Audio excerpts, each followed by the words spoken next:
Shalom Kati Family. Pagi ini kita kembali menikmati teh hangat. Teduhkan hati, hadirkan semangat. Dasar firman Tuhan hari ini diambil dari 2 Raja-Raja pasal pertama, ayat pertama sampai ke-18. Namun saya akan membacakan ayat kedua sampai ke-4 saja. Demikian firman Tuhan. Pada suatu hari jatuhlah Ahazia dari kisi-kisi kamar atasnya yang ada di Samaria, lalu menjadi sakit. Kemudian dikirimnyalah utusan-utusan dengan pesan, "Pergilah, mintalah petunjuk kepada Baal Zebub, Allah di Ekron. Apakah aku akan sembuh dari penyakit ini?" Tetapi berfirmanlah malaikat Tuhan kepada Elia orang Tisbe itu, "Bangunlah, berangkatlah menemui utusan-utusan Raja Samaria, dan katakanlah kepada mereka, apakah tidak ada Allah di Israel, sehingga kamu ini pergi untuk meminta petunjuk kepada Baal Zebub, Allah di Ekron?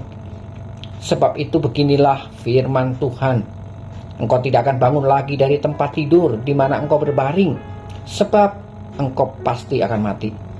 Lalu pergilah Elia. Demikian jauh firman Tuhan. Berbahagialah kita yang mendengar dan menyimpan firman-Nya.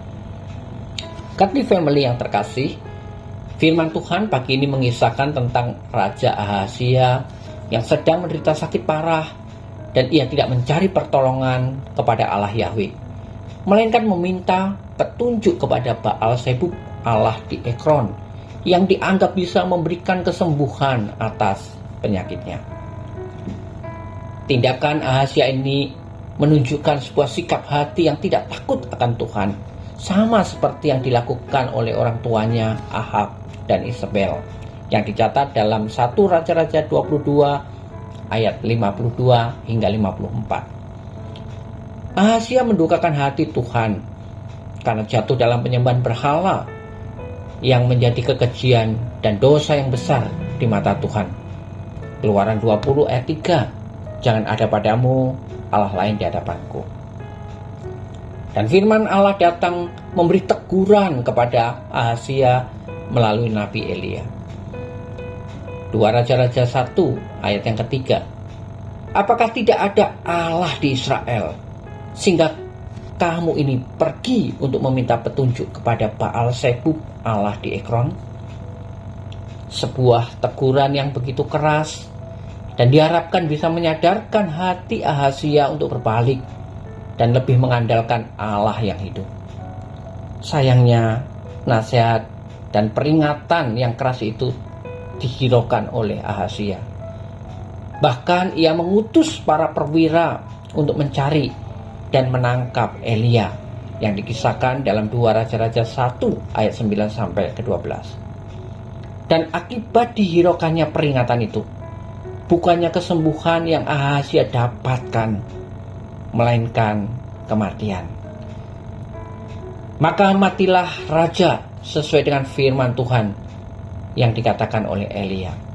2 Raja-Raja 1 ayat 17. Kati Family yang terkasih, bukankah hari ini banyak orang yang mengaku dirinya Kristen, namun memiliki sikap hidup seperti Ahazia? Di saat kesulitan datang, mereka mengandalkan hikmat diri sendiri dan mencari orang-orang yang dianggap pintar, bahkan rela untuk berpindah kepada keyakinan yang lain yang menyesatkan, karena merasa bahwa Allah yang dicari itu sanggup menyelesaikan pergumulan hidup mereka secara instan dan mudah.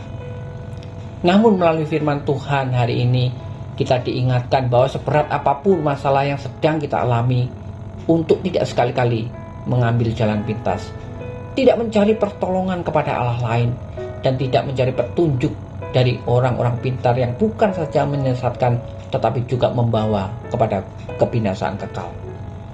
Mencari pertolongan di luar Allah, Tuhan sebagai sumber hidup, berarti sama dengan menolak kehidupan itu sendiri. Bagi orang percaya, Tuhan Yesus lebih daripada cukup, karena hanya Dialah satu-satunya sumber pertolongan yang dapat kita andalkan saat kita mengalami berbagai pergumulan hidup.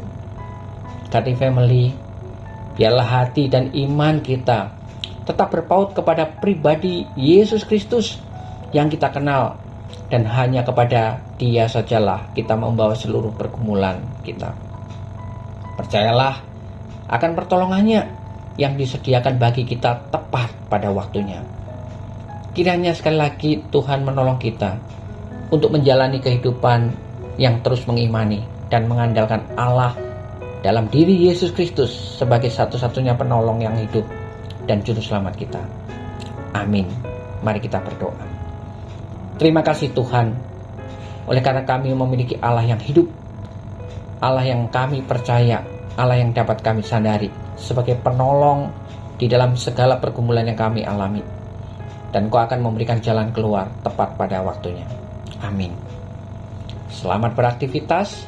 Tuhan Yesus menyertai dan memberkati kita sepanjang hari ini.